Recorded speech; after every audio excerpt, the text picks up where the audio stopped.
Hola, estimados amigos oyentes, bienvenidos a la continuación de la lectura del libro Gurdjieff, Anatomía de un mito. Primera parte, Automitología, capítulo 2, 1887 a 1911, parte 2. En 1895, Gurdjieff ya había viajado mucho. Había estado en Medina y la Meca. Había ido a Tebas con Lubovsky y a Abisinia, Sudán y Babilonia con un tal profesor Skritelov. Sin embargo, el que se presenta como período de sus heroicos viajes es el que transcurre entre 1896 y 1900. Vislumbramos ahora la formidable figura del, entre comillas, tigre del Turquestán, avanzando denodadamente doblado frente al viento en el horizonte de la probabilidad. Unas veces lo encontramos en compañía de Lubovsky y otros buscadores, otras completamente solo.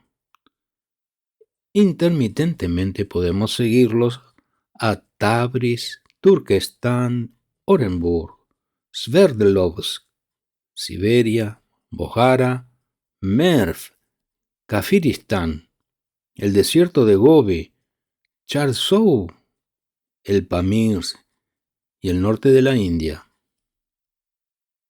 En un sitio símbolo, en otro técnica y en otro danzas. Así lo comenta Bennett en su libro Gurdjieff haciendo un mundo nuevo. Su sendero secreto no se cruza con el de los grandes geógrafos de su época, Sven Hedin, Sir Aurelstein, Albert von Lecoq, Paul Perriot y el conde Kossou Otani. Ni saquea como lo hicieron ellos, sino por el contrario. Encuentra abiertamente su camino hacia una fuente de conocimiento y valores primordiales. La provocativa afirmación de haber entrado en el, entre comillas, monasterio Sarmug es en efecto un test de papel tornasol para diferenciar las mentes literales de las que se inclinan por lo alegórico. La fuerza, y también la debilidad de los literales, es que el paradero del monasterio queda indeterminado. Gurdjieff fue obligado a realizar el viaje con los ojos vendados. Los mapas de la época eran defectuosos y por encima de todo juró guardar secreto eterno. Lo que básicamente nos dice es que en algún momento entre 1898 y 1899, él y Soloviev partieron de Bojara con caballos, asnos y 4 guías karakirgiz. Luego de cruzar ríos y montañas, llegaron a su meta al anochecer del 12º día. Bojara, no hace falta decirlo, una antigua ciudad del camino de la seda hacia el norte de Afganistán, que cayó bajo soberanía rusa en 1873. Dada la descripción de su medio ambiente, el círculo mágico de Sarmug difícilmente pueda tener más de 250 kilómetros de diámetro, de los que podemos descartar provisoriamente los segmentos norte y oeste, linderos, respectivamente con los desiertos de Kizilkum y Karakum. En realidad, las provocativas referencias que Gurdjieff hace de los valles de los ríos Saraboyan y Piandesh o Abi Panjab nos señalan directamente el este, el dorado sendero a Samarcanda. En algún lugar dentro de la maraña montañosa, hacia el sur y en algún lugar. El audaz exégesis del geógrafo se diluye en este punto crítico, como un río que se pierde en las arenas. Quizás con más habilidad, el alegorista traduce toda la historia del monasterio a símbolos, comenzando con el episodio del peligroso puente de sogas sobre una profunda garganta de piedras. El héroe del, entre comillas, arriesgado cruce del puente se encuentran los temas de muchos mitos y leyendas. En Occidente hemos conocido el filoso puente de Lancelot y Bifrost, el puente del arco iris escandinavo. En Oriente está Sirat, el puente musulmán sobre el infierno, y el asombroso puente Chindvat del juicio final zoroastriano. En cuanto al remoto y secreto centro espiritual rodeado de montañas, es un glifo que, como Shambhala, impregna toda la cultura tibetana y mongol. En Occidente se hizo eco en mentes tan diversas como la de Elena Blavatsky, René Daumal, Alexandra David-Néel, Mircea Eliade, René Guénon, James Hilton, Ferdinand Ossendowski, Nicholas Roerich, Giuseppe Tucci y Emanuel Swedenborg. Los simbolistas observan también que el monasterio de Gurdjieff tiene 3 patios principales que con seguridad representan los círculos exotérico, mesotérico y esotérico de la humanidad. Además, dentro de los patios, cada detalle, hasta las incrustaciones de ciertos objetos, está lleno de significado codificado, como el ébano proviene de África y la madreperla de la India. Esto sugiere que el aparato representa una síntesis de las enseñanzas semíticas y arias. Es según la interpretación de Bennett en el libro Gurdjieff Haciendo un mundo nuevo. El monasterio de los simbolistas parece estar hecho del mismo material del que están hechos los sueños, aunque por supuesto se trata de los mejores sueños, los sueños proféticos, que se producen en todas las topografías espirituales. El tema del monasterio Sarmug no puede ser simplemente dejado de lado con una sonrisa, ya que siendo la fuente del significado de la comprensión más profunda de Gurdjieff, de las danzas sagradas y del símbolo del eniagrama, es central en su historia. Entre los problemas que encontramos, el más complicado es la falta de un acuerdo entre la base histórica del nombre mismo. Se ha intentado llenar este vacío con docenas de teorías débiles e incompatibles. Sarmug y Samarcanda son fonética y geográficamente cercanas. Quizás haya allí cierto vínculo, pero bajo la dinastía samánida, cuando Bujará en el siglo X llegó en su breve y luminosa cúspide como centro de la civilización, el arte y el conocimiento, produciendo, entre otros, a Avicenna, autor del canon de la medicina. Por otra parte, la palabra Sarman en persa antiguo puede ser interpretada, por quien quiera hacerlo, como sugerencia de la tradición zoroastriana. La dificultad aquí es que los mensajeros de estas tradiciones, por cierto en el Emirato de Bokhara, terminaron en las pilas de cadáveres que dejaron al pasar las hordas doradas del Genghis Khan en el año 1219 de nuestra era. La nueva religión de Mongolia era la poderosa y desestructurada brujería natural de los chamanes, un nombre que también se intentó confrontar con Sarmog. En este momento todo lo que queda al historiador es la irritante promesa no cumplida de Gurdjieff, diciendo: quizás un día escriba un libro especial sobre los detalles de este monasterio, sobre lo que representaba y lo que en él se hacía. Es lo que nos dice en Encuentros con Hombres Notables. Nos quedamos completamente frustrados, posiblemente es porque él lo quiso así. En el inicio del siglo XX, una de las grandes metas de Gurdjieff todavía no había sido alcanzada: la montañosa ciudadela del Tíbet. ¿Cómo podía un temperamento como el suyo despreciar el desafío de sus fronteras impenetrables?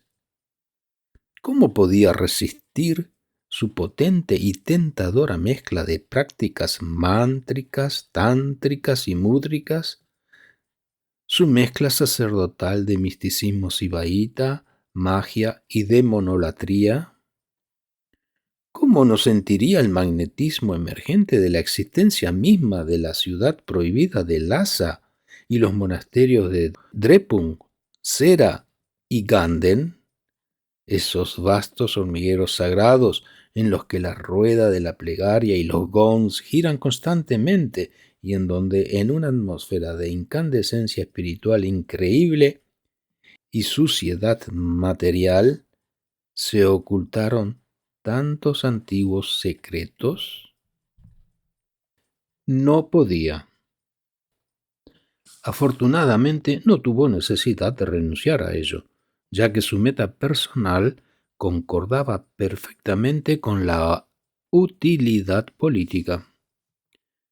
Gurdjieff nos dejó una mordaz narración de su presentación formal a Su Majestad Imperial Nicolás II, entre seres que se exhibían con todo el brillo de sus uniformes y de sus condecoraciones. Eso lo comenta en Relatos de Belcebú a su nieto. Su viñeta posee el tono inconfundible de la autenticidad.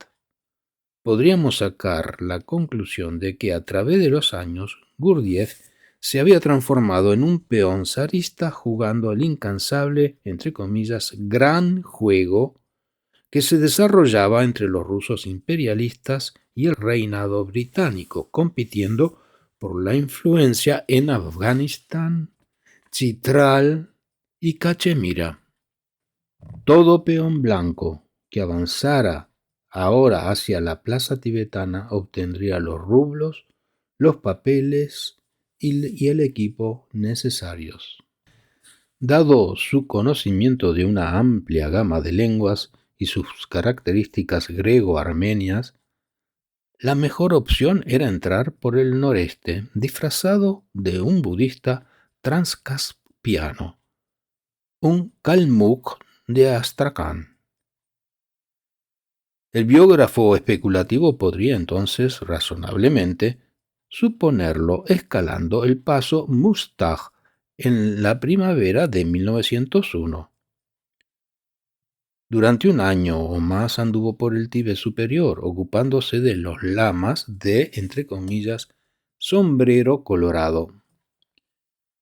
Estudió la lengua del Tíbet, danzas rituales, medicina y, por sobre todo, técnicas psíquicas. Muchos años después, haría correr el rumor de que en el Tíbet tenía una esposa y 2 hijos.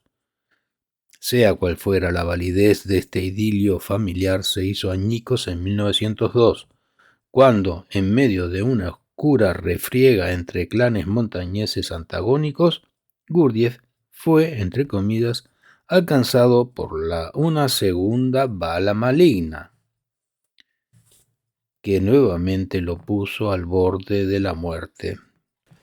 Bueno, esto lo cuenta en su libro La vida es real solo cuando yo soy. Amigos leales que quedaron en el anonimato lo bajaron por el paso de Muztagh hasta Jangir Hizar, un oasis agazapado en el borde occidental del terrible desierto de Taklamakan. Allí se debatió entre la vida y la muerte. Finalmente, gracias a que su cuerpo era, entre comillas, de acero, y gracias a los amorosos cuidados de 2 médicos tibetanos y 3 europeos, se recuperó. Quizás La debilidad física y la peculiaridad de su situación fomentaron la experiencia mística que tuvo a continuación. Súbitamente floreció en él la seca doctrina de la correspondencia, como arriba hacia abajo, transmitiendo una fuerza poderosa y un sorprendente despliegue del sentido de la responsabilidad. Y nos dice en el libro, la vida es real solo cuando yo soy.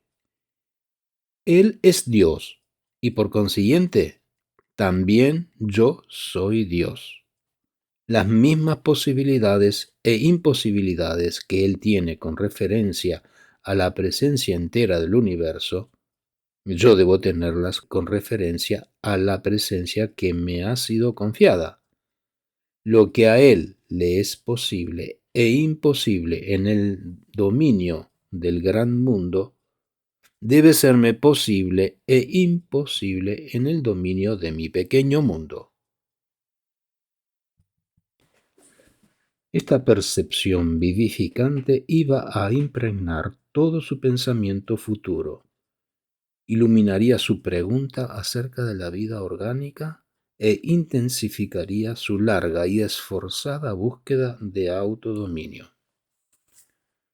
La urgencia de volver a ascender al Tíbet refleja su complicada situación política, diciendo: después de 3 o 4 meses pasados en estado inconsciente, mi vida activa recomenzó, hecha siempre de tensión física y de estrategia psíquica poco ordinarias.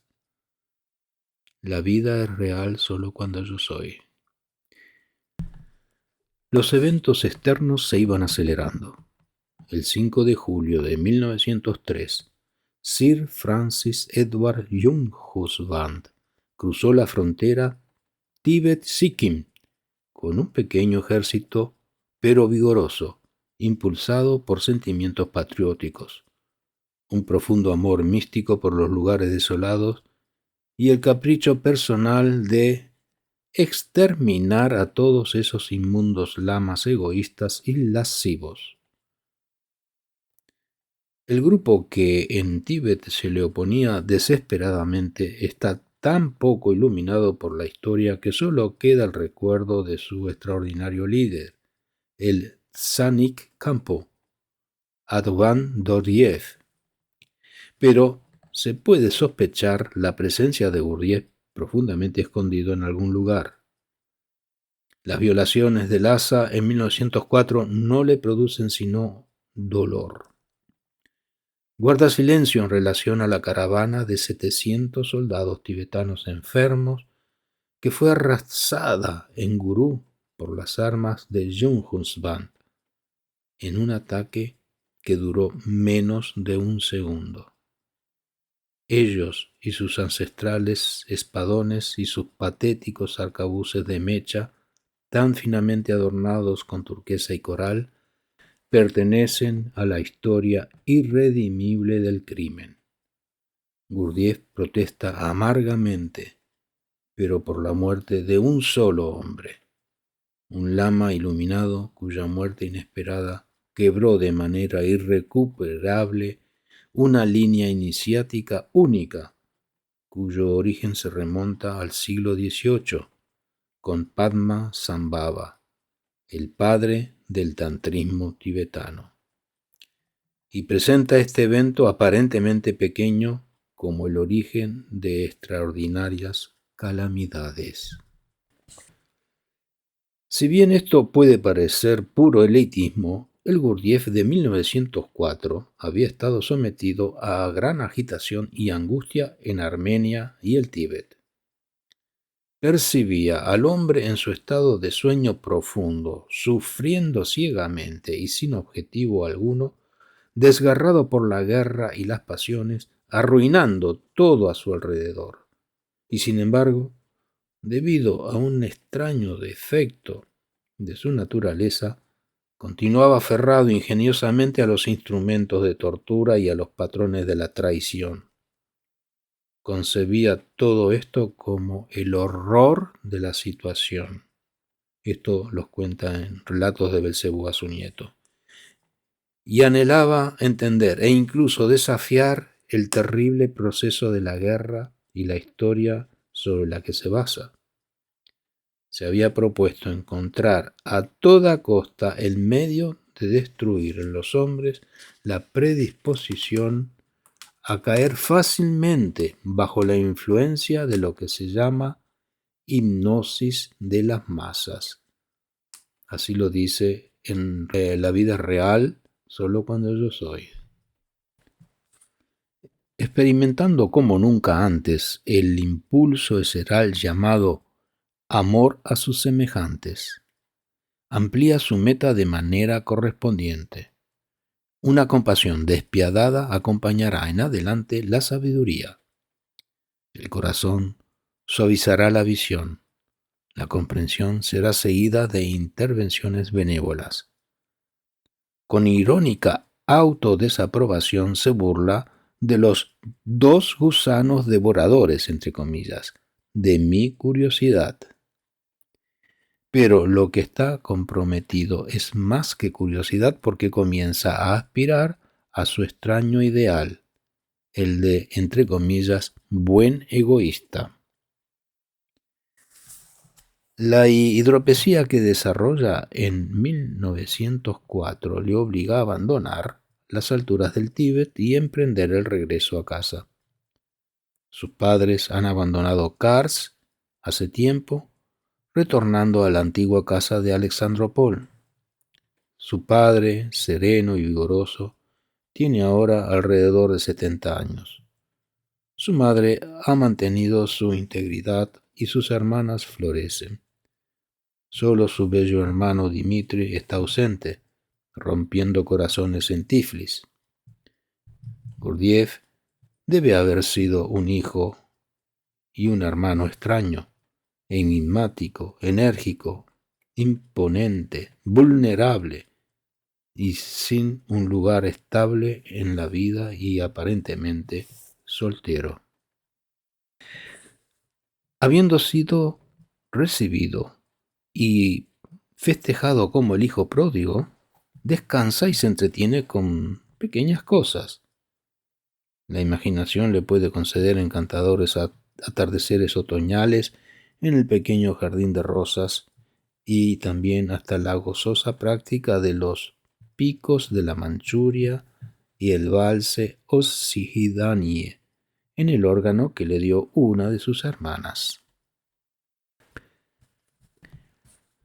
Pero no podía permanecer inactivo mucho tiempo. Su búsqueda tenía un impulso residual. Si bien se había comprometido con genuina pasión a abandonar el inertismo, dada su meta de liberar al hombre de su sugestionabilidad, se encontró nuevamente orientado hacia esos estudios. En Alexandropol inició interesantes experimentos con, entre comillas, exteriorización de la sensibilidad, y soñó con entrar en un monasterio sufí de Asia Central donde los derviches estudiaban Mekenes, la ciencia de separar la responsabilidad. Eso lo cuenta en El Heraldo del Bien que Vendrá.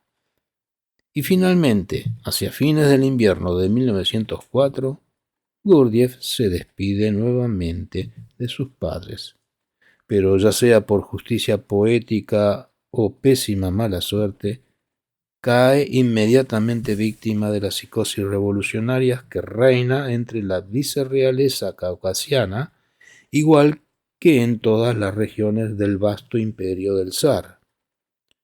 Cerca del túnel de las vías ferroviarias de Chiatura, una tercera bala me fue expedida, con toda inocencia por supuesto, por un amable guasón de los llamados ejércitos rusos, compuestos sobre todo de cosacos y los así llamados gurianos, y esto nos cuenta en La vida real solo cuando yo soy. Nuevamente Gurdjieff escapa a la muerte gracias a un compañero, ciertamente muy debilitado, pero que despliega una lealtad y unos recursos ejemplares. Aunque Tiflis y su hermano Dimitri están a solo 40 kilómetros de allí, eventos no controlables alejan al herido hacia el este, primero a Ashgabat y luego a su amada Yanki-Hisar, donde se completa su recuperación, y finalmente a Tashkent. Ya en 1905, Tashkent no era una ciudad insignificante. Durante 40 años, esta fortaleza expropiada a los uzbecos se había desarrollado como el principal asentamiento del gobierno general del Turquestán ruso. Gurdjieff, tanto el agente político como el estudioso de la sugestionabilidad, debe de haber encontrado importantes focos de interés en las huelgas y en las demostraciones antigubernamentales que agitaron a los trabajadores del ferrocarril entre 1905 y 1907. Sin duda, también tenía interés en la biblioteca Alisher Navoy y en la curiosa biblioteca de Mufti en Asia Central. Pero la verdadera fascinación de Tashkent fue que era un terreno de prueba. El año 1908 representó una especie de divisoria de aguas. Hasta entonces, Gurdjieff había estado totalmente dedicado a aprender. Ahora por fin comenzó a pensar en atraer discípulos. Durante 20 años había adquirido y cristalizado un formidable repertorio de poderes, técnicas e ideas. Había realizado un estudio único de danzas sagradas. Su ser completo había revolucionado, y por encima de todo sentía que finalmente había comprendido, cuanto le es posible a un hombre, el extraordinario significado de la vida humana y orgánica. Mientras tanto, la hermandad de buscadores se había diseminado. Yelov y Pogosian habían emprendido sus propios caminos.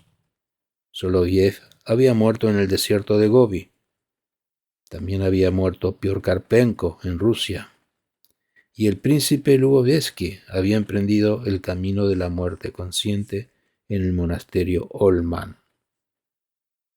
Solo quedaba Gurdjieff, ahora casi en los 40, y sentía la tremenda responsabilidad de transmitir todo el conocimiento acumulado y de proyectarlo hacia el futuro para despertar a la humanidad al horror de la situación. Comenzó de manera muy extraña y ofreciendo fragmentos de verdad en formas de mentira. Se publicitaba estableciendo de manera intencional un precedente de mal gusto impregnado de un vocinglero espíritu de parodia y arrogante provocación, como si estuviera efectivamente buscando el epíteto de charlatán que lo acompañó más allá de la tumba.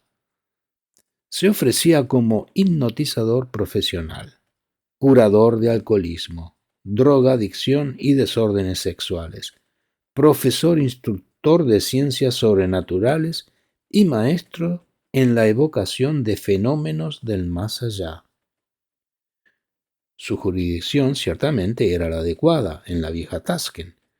Los efectos del opio y el hashish eran desgarradoramente evidentes, y en la nueva Tashkent el vodka era una plaga. En efecto, el mercado era conocido como Bazar de los borrachos, y la mayor parte de los intelectuales estaban intoxicados por ideas. Como en todas partes de la Rusia prerevolucionaria, había un interés desenfrenado por el ocultismo, la teosofía y el espiritualismo. Entre los miembros aburridos de la sociedad colonial de la nueva Tashkent, por doquier florecían grupos, y en el palacio del gran príncipe Nikolai Konstantinovich se realizaban las sesiones espiritistas que estaban tan de moda. Gurdjieff no veía esas reuniones con lentes color de rosa. Por el contrario, las consideraba, entre comillas, talleres para el perfeccionamiento de la psicopatía, pero eran expeditivas para proporcionarle una plataforma de acción y una entrada en la sociedad. Su actitud se caracterizaba por una extraña mezcla de compasión e imparcialidad. Si bien se ganó el agradecimiento de muchos desamparados físicos y espirituales por prestar siempre ayuda consciente al que sufre, su meta personal y secreta seguía siendo la investigación de la psicología y los tipos humanos, diciendo: comencé a observar y a estudiar varias manifestaciones en estado de vigilia de la psique de ciertos conejillos de indias, entrenados, que se movían en libertad y que me fueran adjudicados por el destino para poder experimentar. Así expresado parece atroz, pero no obstante es verdad. Para que Gurdjieff tuviera éxito como maestro en Occidente, la mentalidad, idioma y tipología de los, entre comillas, conejillos de Indias rusos, europeizados, venían al dedillo. Después de décadas entre asiáticos, era imperativo que refrescara sus percepciones y modulara su tono de voz. De esta época singular tenemos la primera fotografía auténtica de Gurdjieff. Ecce homo, allí está. Lo primero que impresiona y con más fuerza son sus ojos. Penetran y evalúan como si nos devolvieran nuestras indiscretas preguntas. ¿Qué extraordinario voltaje de pensamiento está contenido en esa frente neutral? ¿Por qué el formalismo de la chaqueta europea, el cuello doblado y la actitud napoleónica? ¿Cómo imparte la compacta figura su poderosa cualidad de inspiración real, denominada por el gran Salomón, rey de Judá, Svarno Arno? Así lo expresa en El mensajero del bien que vendrá. Una vieja fotografía, un daguerrotipo que no habla, que no se mueve, provoca una curiosidad que jamás llega a satisfacerse. Con seguridad, allí está el Gurdjieff, que al mismo tiempo que cura vicios y conmociona a los devotos espiritualistas de Tashkent para financiar su inminente misión, abre frenéticamente negocios, restaurantes y cines, explota pozos petroleros y pesquerías, traslada ganado desde Kashgar e invierte en antiguas alfombras y el cloisonné chino. Irónicamente, una fotografía parlante solo podría enredar más confusión. Por cierto, la afirmación de Gurdjieff, que estableció sus 3 primeros grupos en sucesivas ciudades de Turquestán, avanzando de costado como un cangrejo hacia Rusia, no suena convincente. Y la semisugerencia de haber obtenido en alguna hermandad de Asia Central, posiblemente Sarmung, el mandato de enseñar y de haber derivado muchos alumnos al monasterio, invita a un decente escepticismo. Sin duda, esos últimos días del calendario asiático de Gurdjieff fueron tan intensos y ricos como siempre, pero él los presenta en términos salvajemente antisonantes, como si se burlara de la creciente impaciencia con que el historiador busca exactitud. ¿Quién, por ejemplo, puede adivinar dónde estaba y bajo qué circunstancias el 13 de septiembre de 1911? ¿Se encontraba finalmente en Moscú, maleta en mano? ¿O celebraba su cumpleaños número 55? ¿O fue la ocasión en que por primera vez comenzó a enseñar de verdad? Son hipótesis tentadoras porque el 13 de septiembre de 1911, sin duda, fue un día especial, ya que Gurdjieff juró por segunda vez, ahora comprometiéndose a llevar durante 21 años una vida guiada por principios elevados, pero, nos cuenta, absolutamente antinatural, absolutamente irreconciliable también, y en todo sentido con los rasgos que se habían constituido en mi individualidad. Así lo dice en su libro El mensajero del bien que vendrá. Hay algo más que la renovación del rechazo del hipnotismo. Hay una determinación de acero a no permitir que su carisma, o Svarno Arno, envenenase el trabajo de su vida, a no crear un culto de moda, una masa seguidora de medusas espirituales, a no gozar de brillantes éxitos a corto plazo a costa del olvido a largo plazo. En cambio, resuelve ocultarse, incluyendo la majestuosidad, tras la acción consciente y siguiendo la máxima de exteriormente desempeñando un rol, interiormente jamás identificarse, hacerse verdaderamente invisible. Su teatral elección, poniendo a Lugodenski y la máscara de Soloyev y desempeñando al charlatán con gracia feroz, la más de las veces atraería censura e inculpación.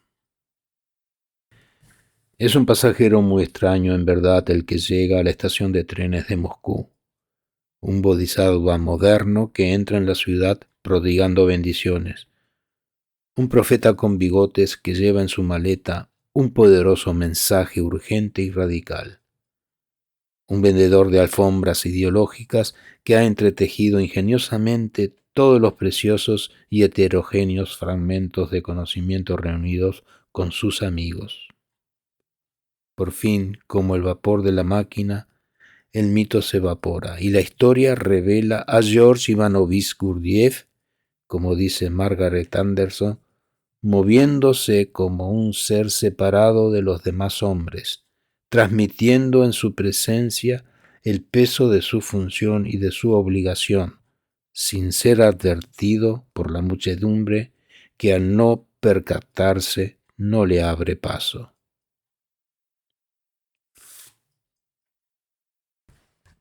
Finaliza aquí el capítulo 2, Una larga búsqueda, 1887-1911, correspondiente a la automitología. Muchas gracias por haber escuchado.